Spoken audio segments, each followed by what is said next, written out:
una vez más Archivos del Crimen San Juan, relatos que parecen ficción. Esta noche vamos a conocer dos historias que sucedieron en momentos distintos, pero que tienen un denominador común. Dos comerciantes, dos personas comunes y corrientes, al igual que usted y que yo, que un día salieron a laburar y no regresaron más. Y que como denominador común tienen la impunidad que todavía existe hasta el día de hoy.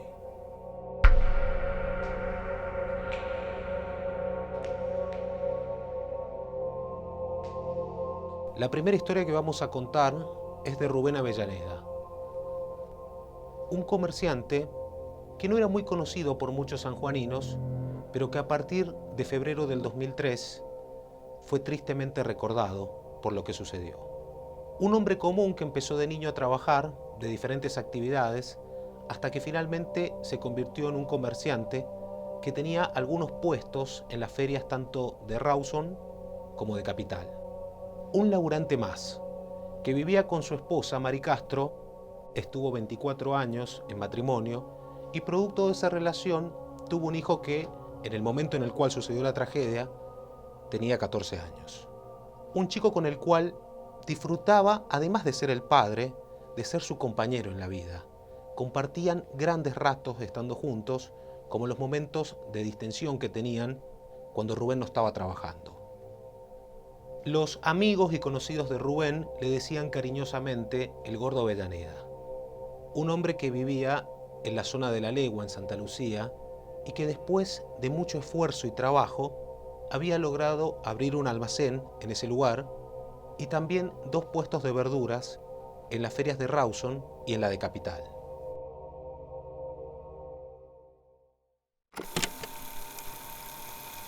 Era un hombre que laburaba todos los días, no se metía con nadie.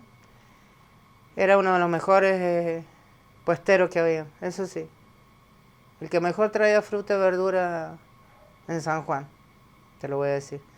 Y el que lo conoce en la feria de Rawson y Capital te va a decir exactamente lo mismo.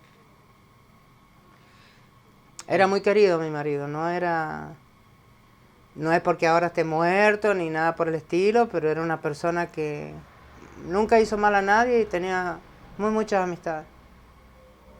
Los años de sacrificio y de trabajo de los Avellaneda en cierta medida le garantizaban un buen porvenir, pero tenían una forma de vida bastante austera, tampoco tenían grandes comercios dentro de la feria de Rawson como la de Capital. Es así que a Rubén le gustaba simplemente quedarse con su hijo a ver televisión, cuando no disfrutar del patio de su casa con los animales que tenía. Y era un tipo piola, el Gordo era un tipo, ¿cómo te diría? Tranquilo, vivía de su laburo, vivía tranquilo, no era una persona, ¿cómo te diría? Que era impulsiva, no, nada, era un tipo guapo, lindo. Si uno por ahí habla con los amigos o los familiares de Rubén, cuando lo recuerdan dicen que el hombre era más tranquilo que el agua del tanque. Con esto haciendo referencia a que no tenía problemas con nadie y que no tenía tampoco una situación de rencor o algo previo. Tampoco se preocupaba por la inseguridad, que era una moneda corriente en esos días. Recordemos que en el año 2003, hacia 2 años atrás, veníamos de la crisis del 2001, en el cual la inseguridad era moneda corriente en casi todos los diarios. Pero algo estaba sucediendo, porque unos vecinos de los Avellaneda le contaron a la mujer de Rubén que un auto merodeaba la zona por ahí con intenciones que no eran buenas. Mari Castro se alarmó ante esta situación y decidió ir a la policía a contar lo sucedido.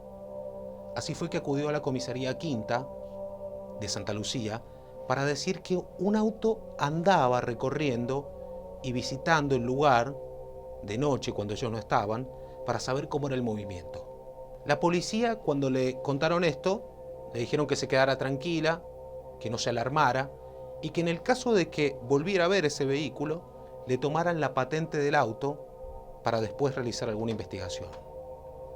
Lo concreto es que nunca trascendió esto. A la par, cuando su esposa le contaba a Rubén sobre lo sucedido, él le decía: quédate tranquila, ¿quién nos puede llegar a robar a nosotros?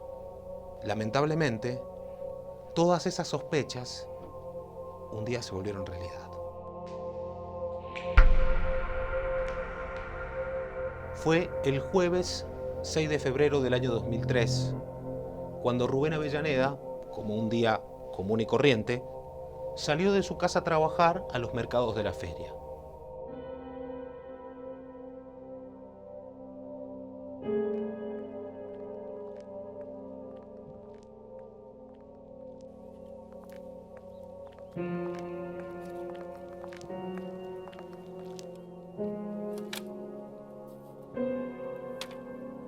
Aquella mañana, como de costumbre, se levantó bien temprano, a eso de las 6 de la mañana, desayunó con su familia, le dio un beso a su esposa para despedirse y salió caminando rumbo a la camioneta que estaba cerca de la entrada de su casa.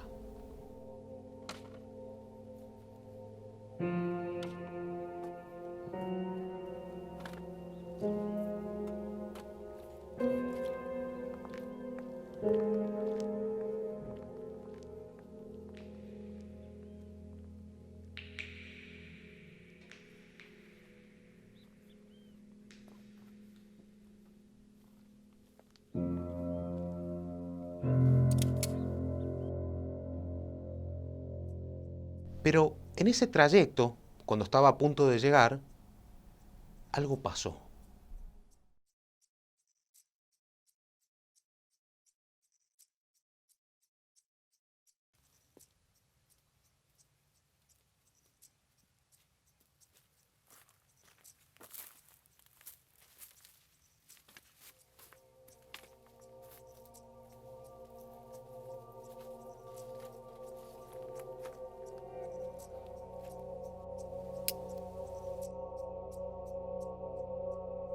Mari Castro, que todavía estaba dentro de la casa, comenzó a escuchar ruidos y sentía que su marido se quejaba de algo. En eso que se asomó para ver qué era lo que sucedía, vio que habían 3 personas encapuchadas y al menos uno de estos tenía una 9 milímetros en su mano.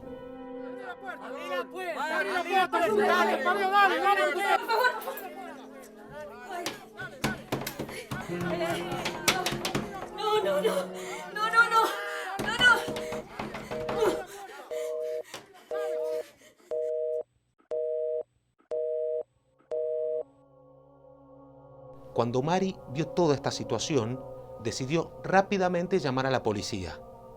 Así corrió hasta tomar el teléfono y llamó a la quinta. Pero del otro lado no atendía a nadie. Llamó varias veces mientras miraba qué era lo que pasaba y escuchaba los gritos de Rubén, que pedía por favor que no lo golpearan. Nadie atendía. Ahí se acordó que existía otro número para este tipo de emergencias, un 0800 que había en aquel entonces en el municipio de Santa Lucía, y también decidió llamarlo. Un teléfono que supuestamente decían que atendía las 24 horas del día y que estaba consignado para este tipo de emergencias. Llamaba y no atendía a nadie. Mientras tanto, se escuchaba que a Rubén lo seguían golpeando, pidiéndole que abriera la puerta de su casa. Bueno, sentí la verja que se cayó. Bueno, me levanté, sentí que la camioneta se paró, pero como él tenía su llave, yo pensé que iba a entrar. Cuando me levanto a apagar el aire, porque hacía mucha calor, mi hijo dormía en el comedor, siento que del fondo, de la puerta del fondo, sale la voz de él que dice: no me pegues, que ya nos van a abrir. Bueno, en ese momento me di cuenta de que nos estaban asaltando. Entonces tomé el teléfono y entré a llamar a la quinta y nunca me contestaban. Entonces, de la misma desesperación, corro a la pieza mía, que teníamos un reflector que da al fondo, y en eso estaba otra persona apuntándome, diciéndome: abrime la puerta porque te voy a matar. A todo esto mi marido me decía: abrí, que me están pegando. Y bueno, en ese momento abrí la puerta y bueno, entraron las 3 personas. Uno quedó de campana y los otros 3 entraron.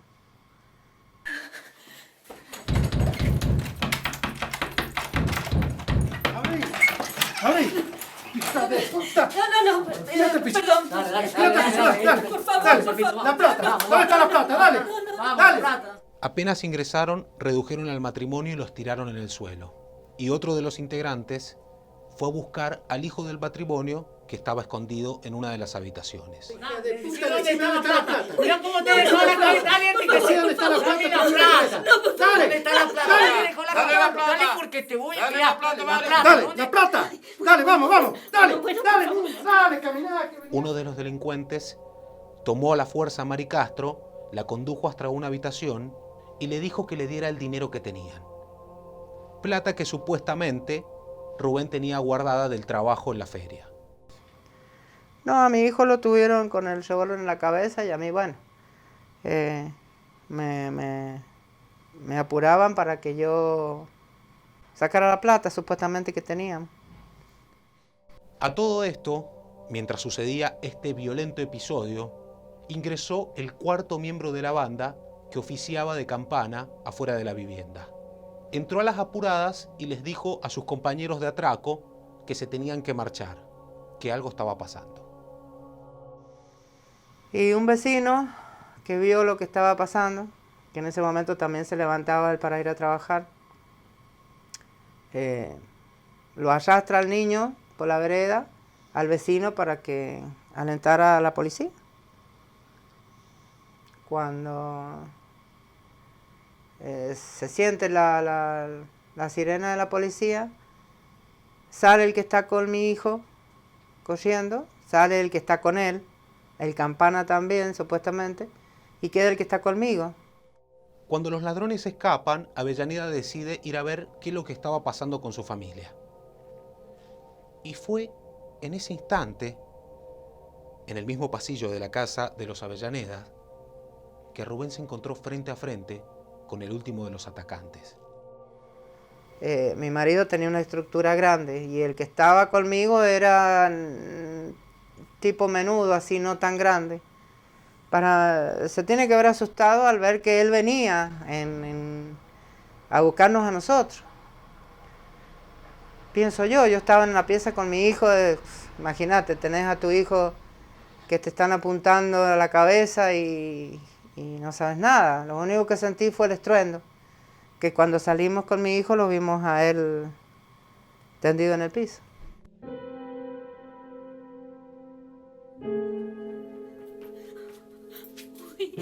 Ay, Rubén, ¿qué te han hecho, Rubén? Rubén, ¿estás bien? Ay, Rubén, no, mira. Ay, por Dios, ayuda. Tal vez el ladrón debe haber pensado que Rubén lo iba a agredir, o no. Lo cierto es que esta persona se apuró a gatillar y terminó dándole un disparo en el abdomen. La herida parecía considerable y su mujer no quiso perder el tiempo. Por eso rápidamente le pidió ayuda a un vecino para que lo trasladaran en una camioneta hasta el hospital Rawson. Pero su suerte ya estaba echada.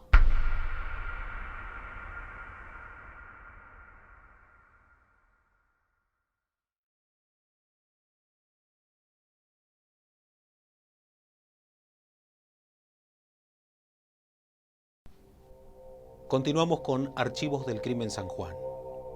Aquella mañana del 6 de febrero del año 2003, un comerciante llamado Rubén Avellaneda fue abordado por varios delincuentes cuando se disponía a ir a su lugar de trabajo. Su mujer, al ver esta situación, decidió llamar a la policía varias veces, pero como no atendían el teléfono y al ver que su marido era golpeado incesantemente por estos delincuentes, finalmente decidió hacerlos entrar a la casa.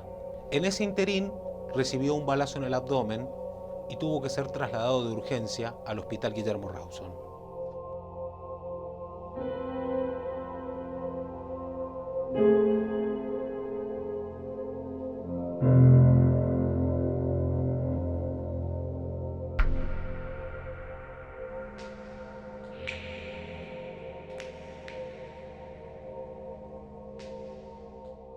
Cuatro días duró la agonía de Rubén Avellaneda en el hospital.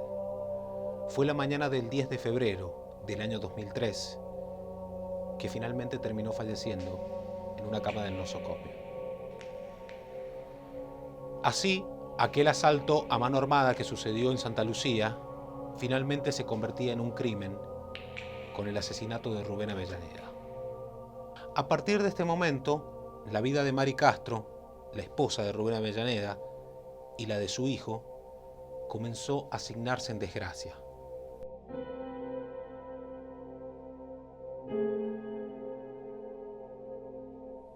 No solamente estaba la bronca de lo que había sucedido con esos delincuentes que abordaron al comerciante a la salida de su casa cuando estaba a punto de irse a trabajar, sino también con aquellos policías que nunca atendieron el llamado telefónico. La bronca y la indignación también estaba dirigida a los empleados municipales de aquel 0800 que supuestamente prometía ayuda a las 24 horas del día.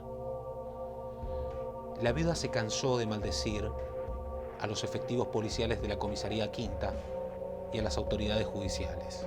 Más adelante, en la misma investigación que se fue realizando, se determinó que el policía, jefe de la seccional Quinta de Santa Lucía, había dejado el teléfono de la guardia dentro de su oficina y había cerrado la puerta con llave.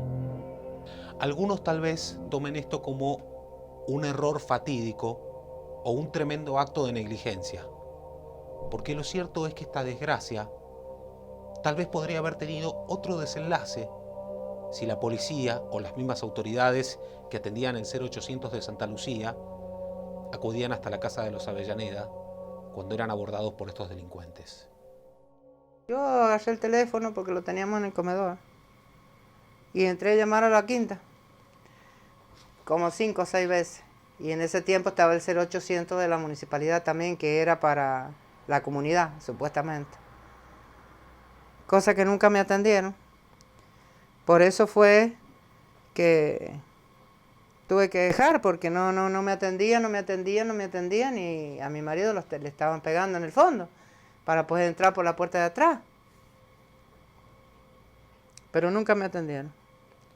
Supuestamente estaba desconectado el teléfono. Cosa que nunca voy a saber. Es como cuando ahora te dicen llamar para pedir turno para algo, nunca te dan. Así me pasó a mí. Nunca atendieron. La muerte de Rubén Avellaneda no solamente conmocionó a la familia y a la gran cantidad de amigos que el comerciante tenía, sino también a todos los sanjuaninos, porque había sucedido un crimen que para muchos se podría haber evitado. Los investigadores tenían pocas pistas. Sabían que 4 personas habían ingresado al domicilio, todos encapuchados, y al menos uno de estos, armados, y que se habían escapado en un Fiat Espacio o un 147.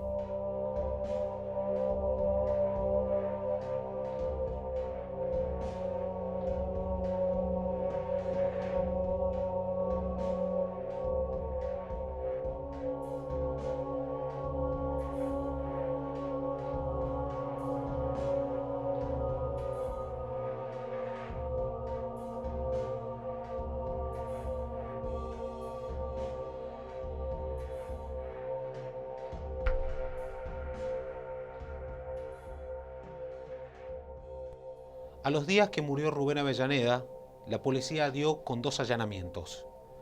Uno en un domicilio ubicado en calle Rodríguez, en el departamento de Chimbas, y otro en un edificio del centro de la capital sanjuanina. En ese lugar detuvieron a 2 hermanos, hijos de un conocido delincuente de San Juan, que tenían en su poder un arma 9 milímetros que había sido robada de un policía, un poco de marihuana y también una capucha. En otro de los allanamientos se encontró un Fiat Espacio. Todos estos elementos que fue encontrando la policía en un principio parecían importantes para la causa, pero había que demostrar que efectivamente se trataban de los elementos que utilizaron los asaltantes para matar al comerciante. La presión social fue tal que la jefatura de la policía en aquel entonces tuvo que trasladar al jefe de la quinta de Santa Lucía y a los agentes que estuvieron en servicio aquella noche en la cual se cometió el crimen.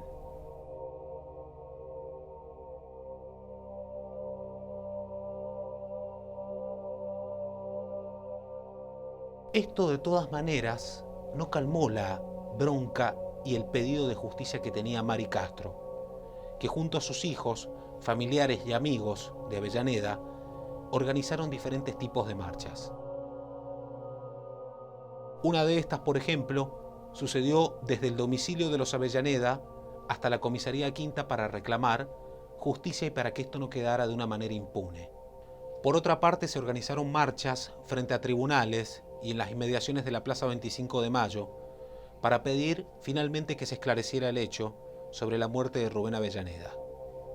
Uno de los momentos emotivos que se vivió en estas marchas fue cuando uno de los amigos de Avellaneda comenzó a cantar a viva voz la canción Cuando un amigo se va, de Alberto Cortés. Y mirá, uno lo siente porque es un amigo y nos hemos criado juntos y le duele mucho porque son cosas que no tendrían que suceder en la vida. Y a mí me dejó sentido porque, como te digo, era tan bueno el gordo, era una persona que pasaba por la calle, te saludaba, no tenía problema con nadie. Y bueno, es una persona que se siente el día de mañana, se siente mucho. Era un pedazo de pan. Era muy bueno. Tranquilo, buen amigo, buen compañero, buen padre. No es porque esté muerto, porque hay muchas personas que dicen, no, sí, se murió, mira qué bueno que fue. No, él fue bueno siempre. Y donde preguntes por él te lo van a decir.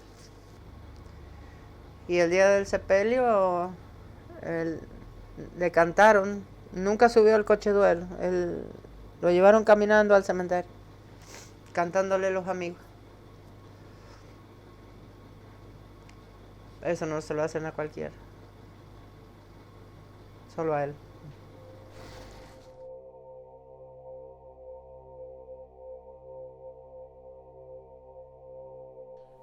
Ya no había vuelta atrás para la muerte del comerciante Rubén Avellaneda. La policía y la justicia estaban en una encrucijada, porque si bien tenían algunos sospechosos que podían estar vinculados a este hecho, había que comprobar que efectivamente fueran ellos los culpables. Hay cosas que no me van a cerrar nunca. El que nunca me atendiera en la policía, el que la bala supuestamente se la habían sacado cuando lo operaron y resulta que después me dicen que no, que se la sacaron cuando le hicieron la autopsia. Entonces son cosas que vos decís no cierran. Quizás me puedo haber equivocado yo en que me lo dijeran, pero la gente estuvo presa 3 meses, los largaron por supuestamente falta de prueba, no sé. Hay cosas que no, o quizás, no sé. Las personas se pasaron toda una noche sentadas enfrente de mi casa en una cuneta que había esperando que mi marido saliera al otro día. Y un robo casual o que vas a ir, vas a robar y te vas a ir. No vas a estar toda una noche esperando que salga la persona. Pienso yo que tiene que ser así. No sé. Lo único que sé es que no me lo van a devolver y yo quiero que él descanse en paz. Que algún día se sepa la verdad.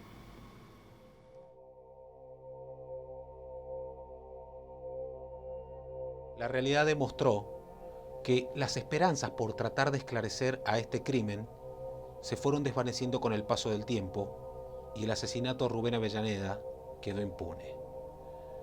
La policía tenía, como dijimos anteriormente, la prueba del arma de fuego, la capucha y un vehículo, pero no se pudo establecer a ciencia cierta que estos elementos fueran utilizados para cometer el crimen. Así el juez que intervino en la causa no tuvo más remedio que liberar a los sospechosos por falta de pruebas. Algunos familiares y amigos de Avellaneda comenzaron a sospechar con el paso del tiempo que efectivamente hubo una entrega. Alguien que mandó a robar a Rubén Avellaneda aquella mañana de febrero del año 2003. La esposa de Rubén habló con este equipo periodístico y dijo que esas sospechas todavía existen como si hubiera sido ayer. Desde que sucedió esta muerte, el tormento y las dificultades que pasó esta familia fueron de mal en peor, porque el fallecimiento de Rubén dejó a su paso varias deudas que quedaron por los mercados del abasto, tanto de Capital como el de Rawson. Además, la esposa de Avellaneda tuvo que afrontar varios juicios por indemnizaciones a los empleados que reclamaban un salario por haberse quedado en la calle.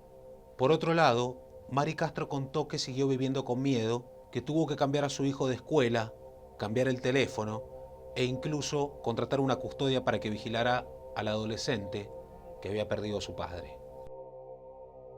Y nada, me decían cómo iba vestido mi hijo, a qué hora llegaba, a qué hora se iba, que tuviera cuidado, que un día no lo iba a ver.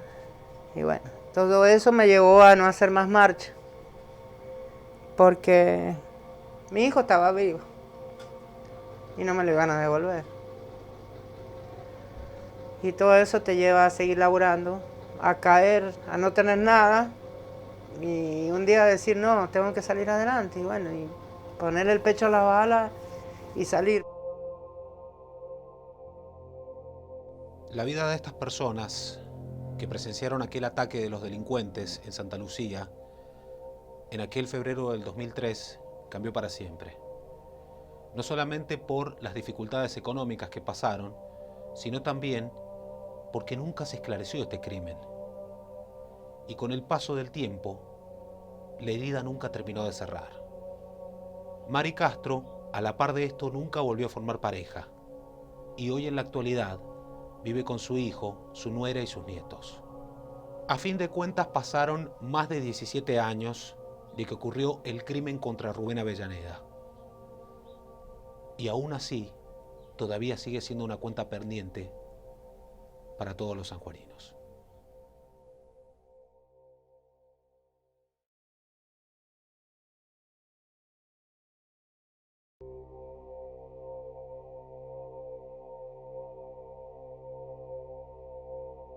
Continuamos con Archivos del Crimen San Juan. En esta oportunidad conoceremos el caso de Carlos Vera, un repartidor de carne que fue encontrado en una escena por demás espantosa. Aquí va su historia.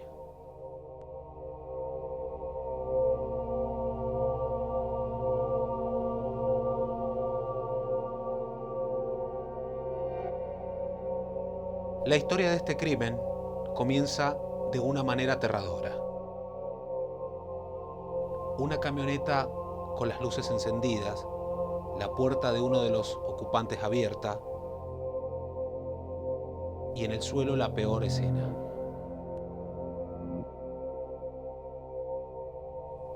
Un hombre tendido, yaciendo sin vida.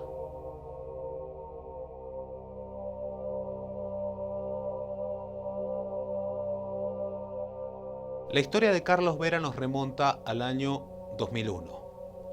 Fue precisamente un 4 de junio de dicho año que este repartidor de carne apareció muerto en un descampado, en una escena totalmente confusa y misteriosa.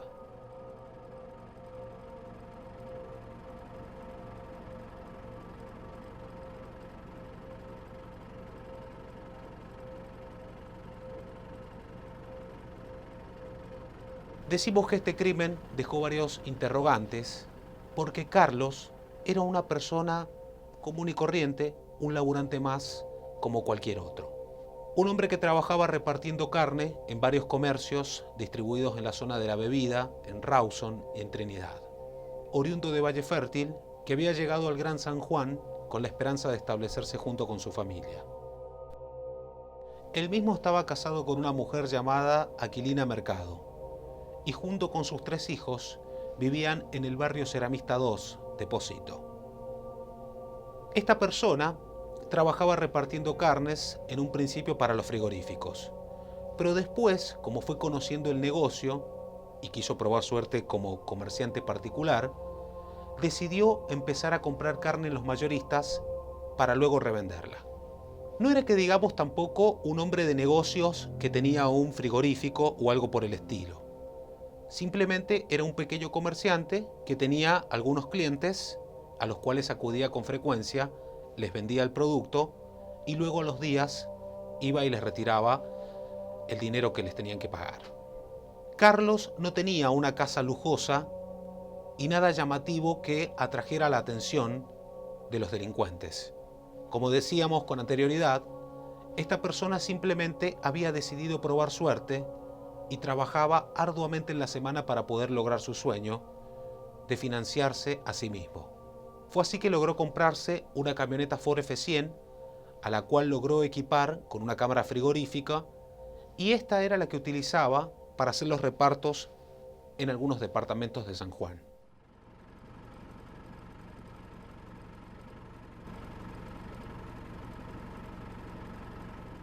Lo extraño fue que, siendo un trabajador humilde, que no tenía problemas con nadie y que se dedicaba simplemente a trabajar, apareciera siendo el protagonista de una escena totalmente llamativa para la policía, porque su cuerpo apareció tendido y nunca se supo qué fue lo que realmente sucedió.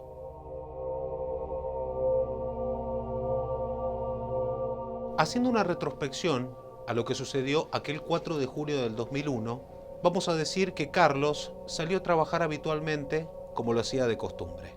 Se levantó temprano, fue a hacer el reparto de carne a los diferentes departamentos del Gran San Juan y luego regresó a su casa para almorzar. A su mujer le comentó que no le había ido bien en cuanto a la cantidad de personas que le pagaron la mercadería. Esto lo tenía preocupado porque no podía reabastecerse. Pero esto en sí no lo desanimó, porque después de almorzar decidió descansar un poco y a la tarde volvió a probar suerte con sus clientes. Salió y recorrió algunos de los comercios que hacía habitualmente y volvió a buscar a su esposa, porque aquel día ella tenía que ir a visitar a un familiar enfermo que estaba en el Hospital Marcial Quiroga. Y después, para aprovechar el viaje, fue a visitar a unos comerciantes en la zona de la bebida. Lo que nunca se supo es que ese sería su último viaje y del cual no retornaría.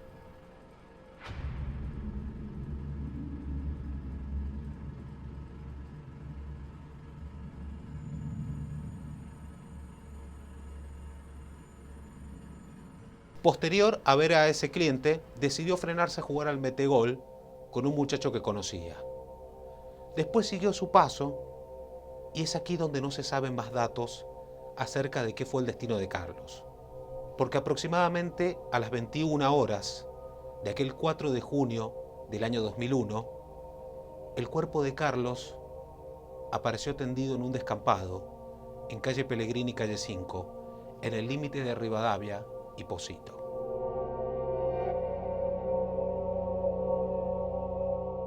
Fue un portero el que dio aviso a la policía de un estruendo que escuchó que le llamó la atención. El hombre trabajaba vigilando el basurero provincial ubicado en esa zona, en calle Pellegrini, calle 5, y escuchó un estruendo que lo alarmó. Cuando salió a ver qué era lo que sucedía, vio la camioneta Ford F100 y a un hombre tendido en el suelo. No quiso tocar el cuerpo, pero a simple vista él pensaba que esta persona ya se encontraba sin vida. Por eso decidió llamar a la policía y fueron los efectivos del Comando Radioeléctrico quienes llegaron al lugar para ver de qué se trataba. Bueno, cuando llegamos al lugar había una persona, digamos, tirada en el piso, costado derecho de la camioneta, abierta la puerta de la camioneta. Y bueno, que lo que hicimos era inmediatamente pedir la presencia del médico legista y avisar al juez. Cuando llegan, determinan de que la persona que estaba en el piso tenía y al dar la vuelta, ¿no es cierto?, en primera instancia, tenía un disparo de arma de fuego al parecer, y bueno, se remite a la autopsia para determinar realmente cuál fue la causa de muerte. La escena que encontró la policía era más o menos la siguiente. La camioneta de Carlos, abierta, con el motor encendido y el cuerpo de el comerciante tendido en el suelo junto a una calculadora.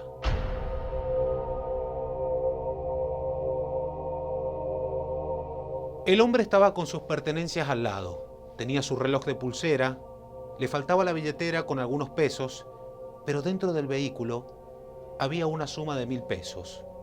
Una cifra no menor si tenemos en cuenta el año en el que estábamos, en el 2001. De todas maneras, tampoco quisieron remover el cuerpo. Fue recién cuando llegó el juez del tercer juzgado de instrucción, el doctor Guillermo Darves, quien pudo constatar que el cuerpo de Carlos Vera se encontraba sin vida. Bueno, con la presencia del juez se hace una requisa a la camioneta donde había dinero en efectivo, habían algunas facturas de gente que le debía una plata a este hombre, que ahí determinamos que sería repartidor de carnes. Y bueno, se empieza la investigación, hablando con la familia, viendo qué había, qué no había, pero en principio era bastante complejo y dudoso el caso. No habían rastros de que hubiese habido una pelea y el cuerpo simplemente estaba tendido boca abajo, yaciendo sin vida. Por último, al revisar el vehículo, las autoridades encontraron documentación que hacía referencia a la identidad del hombre fallecido, el repartidor de carnes Carlos Vera, que fue encontrado sin vida y el cual dejó todas las dudas en esa primera instancia.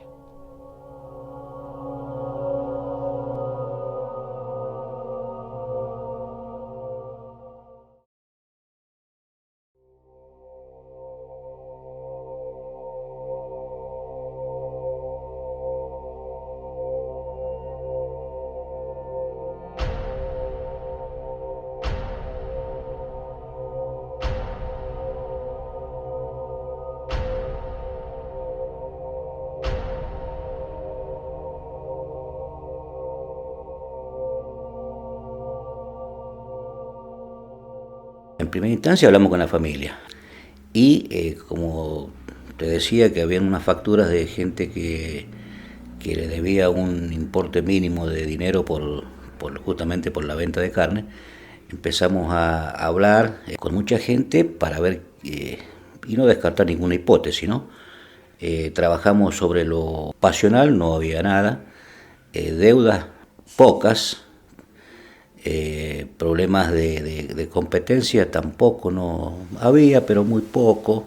Entonces ahí al cabo de un par de días ya se nos empezó a complicar porque no teníamos una hipótesis firme. La policía había encontrado una camioneta encendida con las puertas abiertas. Adentro había plata, un cuerpo que estaba tendido en el suelo y que le faltaba la billetera, pero que al mismo tiempo tenía otros objetos de valor que hacían dudar que esto fuera simplemente un robo. Además, la misma escena ya de por sí era confusa, porque no habían rastros de que Carlos hubiese tenido un enfrentamiento con alguna persona y que a razón de esto hubiese recibido un balazo en la altura del pecho. Por otra parte, aquella zona en calle 5 y Pellegrini era un sitio totalmente desolado en ese entonces, que dejaba una duda aún más grande: la falta de testigos.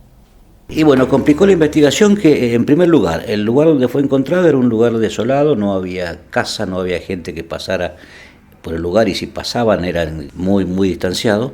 Y aparte de eso, cuando hicimos el seguimiento de las últimas horas de esta persona, determinamos de que había estado en la bebida, al parecer cobrando una factura, pero de acuerdo a la gente que estuvo con él, estaba tranquilo, no había problema, andaba solo, y en el lugar donde lo encontramos estaba solo, no había nadie más, y justamente no había un desorden dentro de la camioneta,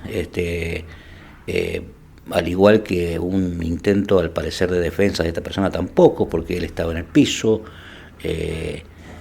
la plata, como yo te decía, estaba adentro, habían también herramientas ahí atrás de la camioneta, o sea que no no era el móvil justamente, al parecer, el del robo. Lo primero que estableció la policía en este crimen fue que se trataba de un robo por ladrones inexpertos. Pero si esto hubiese sido así, ¿por qué no revisaron la cajuela para llevarse los 1.000 pesos que había? ¿O por qué no se llevaron esos objetos personales que eran de valor? ¿Por qué no habían rastros del forcejeo? ¿Y por qué estaba el cuerpo de Carlos Vera tirado al lado de una calculadora? Eran todas dudas que ponían en tela de juicio a esta primera hipótesis de la policía y que hacían suponer que había algo más. Otra de las hipótesis que se empezaron a barajar es que se trataba de un simple ajuste de cuentas.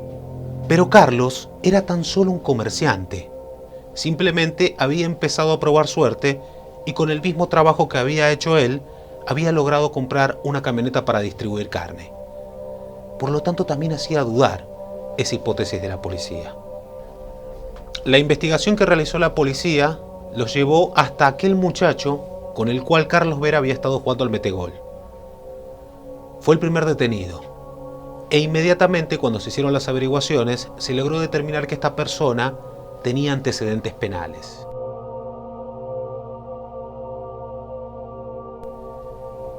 Es así que inmediatamente quedó vinculado como sospechoso ante este crimen. Pero después, con las mismas averiguaciones que hizo la justicia, se pudo determinar que este joven no tenía absolutamente nada que ver con lo sucedido con el crimen de Carlos Vera. Más adelante, otro testigo aseguró haber visto una camioneta marca Toyota, color azul, en las inmediaciones de calle Pellegrini y calle 5. Y bueno, se siguió trabajando y con el correr de los días se llega a una persona que había pasado ocasionalmente por el lugar. No me recuerdo por el tiempo si fue en bicicleta o en moto.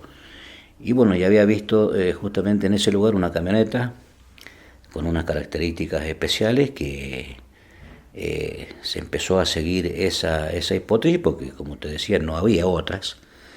Y bueno, y se llega a una conclusión de que una camioneta de esas características similares, ¿no es cierto?, había sido robada en Mendoza y se habría cometido un hecho delictivo en La Rioja y en La Rioja la habrían secuestrado.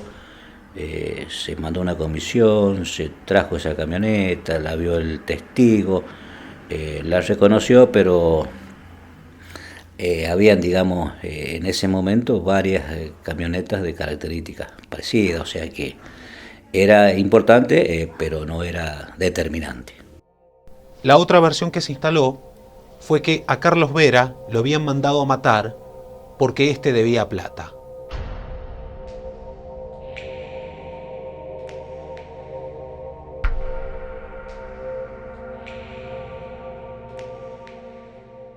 Trabajaba y hacía sus trabajos ilícitos, sobre todo en San Juan, Mendoza. Se logró la detención de esta persona y se lo puso a disposición del juzgado. Creo, o me recuerdo, de que estuvo en el penal por ese caso, pero fue por un tiempo porque no habían, digamos, pruebas más firmes pero no me recuerdo qué pasó después, si el juez, o sea, creo que lo puso en libertad. Y llegamos a él, ¿no es cierto?, a través de las conjeturas anteriores, y que podría haber sido un tema de la competencia, o sea, mandado por la competencia, pero tampoco habían, digamos, elementos de juicio para decir si realmente era así o no. Así, los días fueron pasando y la investigación sobre el asesinato de Carlos Vera quedó en el olvido. Al igual que el de Rubén Avellaneda, que hasta el día de la fecha permanecen impunes.